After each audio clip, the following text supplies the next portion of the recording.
Bonjour à tous et bienvenue dans la leçon 6 de la méthode Fonzi.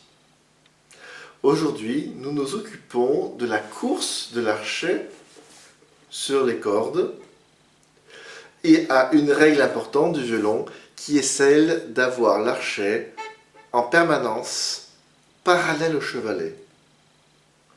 Parallèle signifie avoir l'archet bien aligné, en face du chevalet, bien en face, bien aligné. Donc comme ceci, par exemple, l'archet est de travers et vous n'allez pas avoir un joli son, comme ceci non plus. Et d'autant plus que vous risquez de frotter plusieurs cordes ensemble alors que vous ne le désirez pas.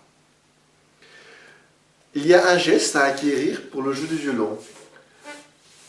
Ce geste contrarie un autre geste qu'on est plus accoutumé dans la vie courante, c'est celui-là. C'est les deux bras qui font l'espèce de demi-cercle. Et nous allons contrarier ce geste acquis pour en apprendre un autre, qui est celui d'avec le bras, d'aller sur le côté, au lieu d'avoir le coude qui va en arrière. Donc, en général, au début, on a un petit peu un geste comme ça. L'avant-bras et le coude font un mouvement de demi-cercle.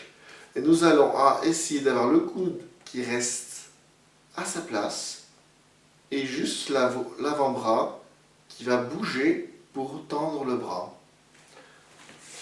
Ce qui se passe souvent, en fait, c'est qu'on est souvent au talon, comme ça. Donc, on doit être comme ceci, bien parallèle au chevalet. Mais souvent, on est comme ça. Puis on arrive comme ça. Et nous allons, au lieu d'avoir ceci, nous allons essayer d'avoir cela.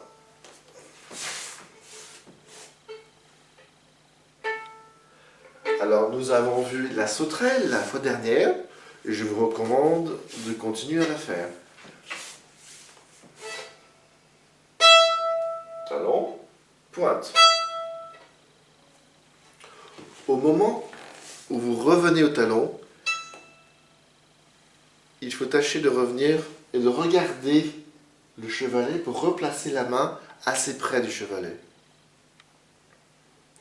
Souvent, on s'éloigne du chevalet, il faut tâcher d'y rester. Et aussi, en même temps que l'on referme le bras, pensez qu'on rapproche le poignet un petit peu vers la bouche, vers soi.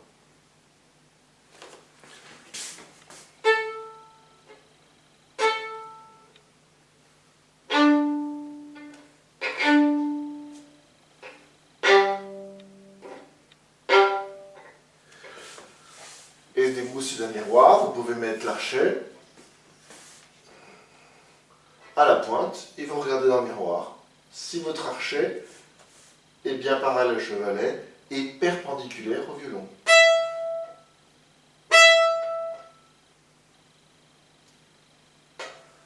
Un miroir peut aider. Nous allons essayer de ressentir les choses aussi. Nous pouvons mettre l'archet sur les cordes, fermer les yeux, faire exprès de mettre l'archet de travers. Puis on essaie de ressentir à quel moment l'archet peut être droit, en face du chevalet, aligné. On ouvre les yeux et on regarde. Et on corrige.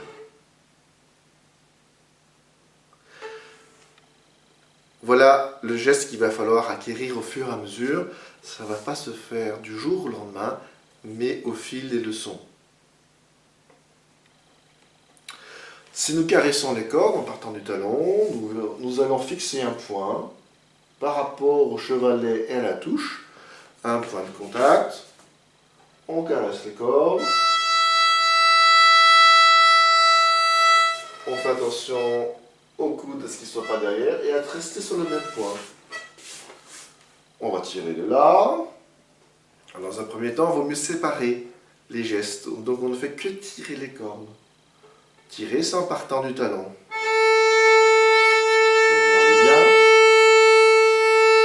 Il faut bien jeter un œil sur les cordes. On va tirer le Ré.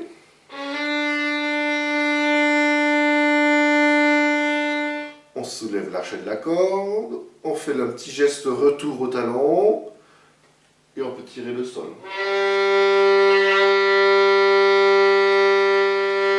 On quitte la corde quand on arrive au bout.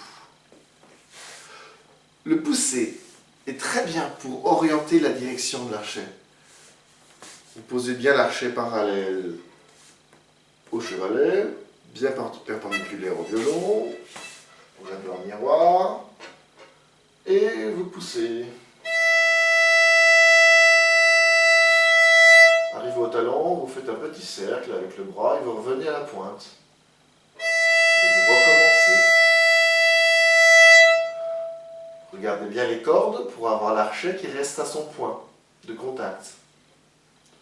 Donc, je pars de la pointe, je regarde dans le miroir, mon archet est-il bien perpendiculaire au violon, je tends bien le bras et je pousse. Arrive au talon, je fais un petit cercle et je reviens à la pointe. Je pousse le Ré. Je soulève l'archet. Je fais le cercle et je reviens à la pointe. On peut faire le sol après.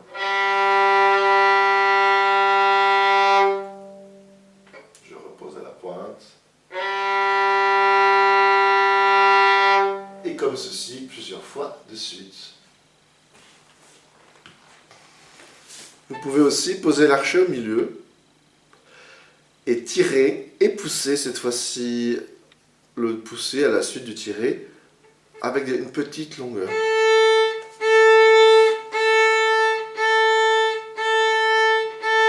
Vous faites la balançoire, vous changez de corde.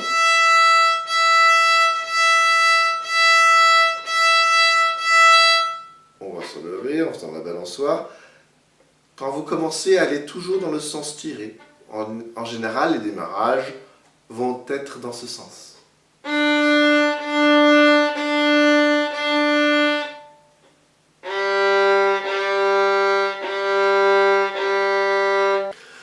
Restons avec le violon en main et occupons-nous de la main gauche. Rappelez-vous, ici, on regarde le petit miroir dans la main, on place le pouce contre le bord du manche. Vous vous rappelez du funambule?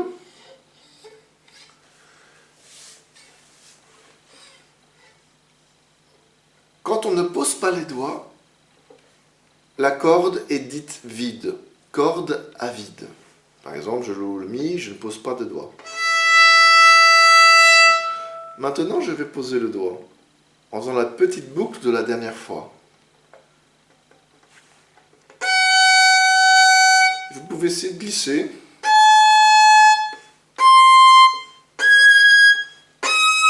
Et aller au hasard et écoutez ce que le son produit. Alors là, j'ai fait pas des notes, on peut appeler ça aussi des fausses notes, c'était des sons au hasard. Et vous pouvez essayer d'écouter un petit peu. Vous glissez un petit peu le doigt vers vous. Et expérimenter un petit peu les sons que l'on peut produire en posant le doigt le long de la touche.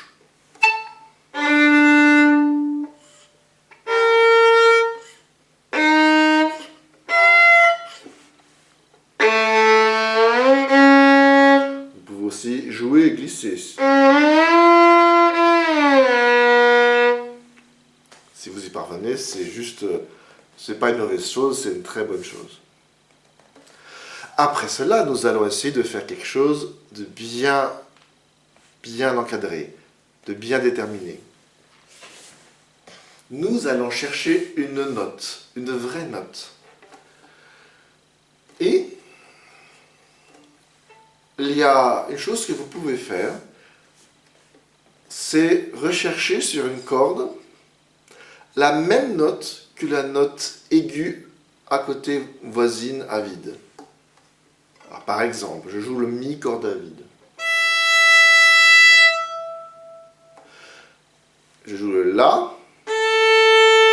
c'est la corde voisine. Et maintenant, sur cette corde-là, je vais poser les doigts et je vais chercher la même note que le mi. Ça y est, je l'ai trouvé. On peut faire au violon exactement la même note de deux façons, ou à vide, ou en posant un doigt sur la corde grave juste à côté. Pour la trouver, il faut glisser le doigt plus vers vous. Donc, on amène l'ascenseur au 4e étage en fait. Il faut donc avancer le pouce le long du manche vers vous. Toujours avoir la main ici, qui prolonge une ligne de l'avant-bras. Jamais le poignet capsé, comme ça, toujours, avec le petit miroir devant vous. Le premier doigt dressé, vous devez voir l'ongle. Et cet ongle doit être dressé comme un immeuble qui est posé sur la corde.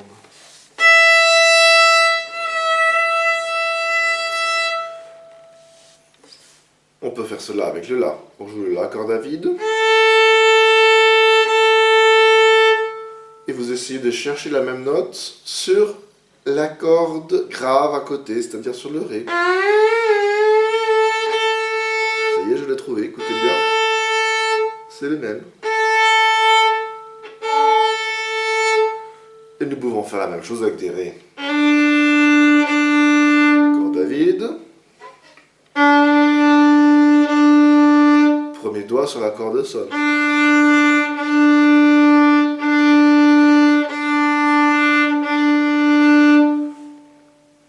Cette petite recherche a deux avantages pour vous. D'une part, la position de la main est plus facile à établir quand vous êtes en position haute, avec la main plus rapprochée vers vous. Et ensuite, vous faites travailler l'écoute. Vous êtes obligé d'écouter. Ré. Je vous recommande de le chanter. Et vous cherchez la même note. À côté. Et ainsi, vous créez votre première note avec votre premier doigt. Dans cette leçon 6, je vous parle aussi de temps fort. Alors nous avons vu la pulsation, donc ce petit battement qui permet de nous orienter dans le temps. Et nous avons aussi vu que ces temps étaient organisés par cycle de mesure, organisés ou par 2, 1, 2, 1, 2, ou bien organisés par 3, 1, 2, 3, 1, 2, ou bien par 4, 1, 2, 3, 4. Maintenant, ce que je voudrais que vous voyez, c'est que ces temps, ils ne sont pas tous identiques. Il y en a certains qui vont être appelés forts, qui vont être un petit peu plus appuyés.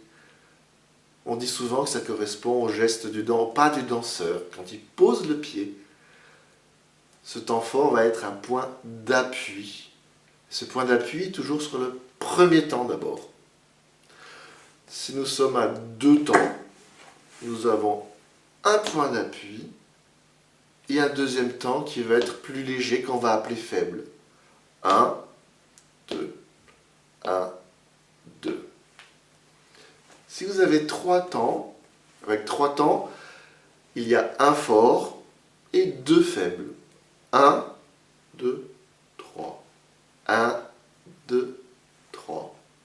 Et si vous avez 4 temps, c'est un petit peu plus complexe. Nous avons un fort, un temps faible, un temps fort, un temps faible. Le premier va être fort, le deuxième faible, le troisième fort et le quatrième faible. Ça va nous faire 1, 2, 3, 4. Si nous faisions tous les temps de façon identique, nous n'aurions plus vraiment de musique. Nous serions un peu tous comme des robots. 1, 2, 3, 4, 1, 2, 3, 4. Les temps forts et les temps faibles nous aident à ressentir des points d'appui, des points de levée, c'est les temps faibles qu'on appelle les levées, comme si on levait le pied. Et cela fait un petit peu plus de musique. 1, 2, 3, 4. Alors je vous ai mis un petit morceau où j'ai dessiné les notes sur les temps faibles en petites notes. Elles ne vous seront pas du tout indiquées comme ça dans les morceaux. Là, c'est juste pour vous expliquer les temps forts et les temps faibles. Il faut appuyer un petit peu plus la première note et un peu moins la deuxième si vous êtes à 2 temps.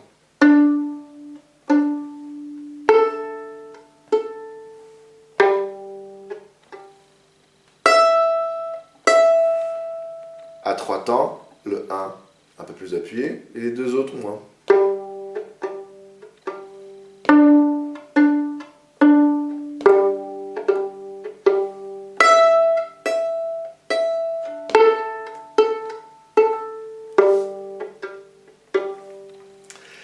Quatre temps, 1 plus appuyé, le deuxième moins, troisième appuyé et le quatrième moins.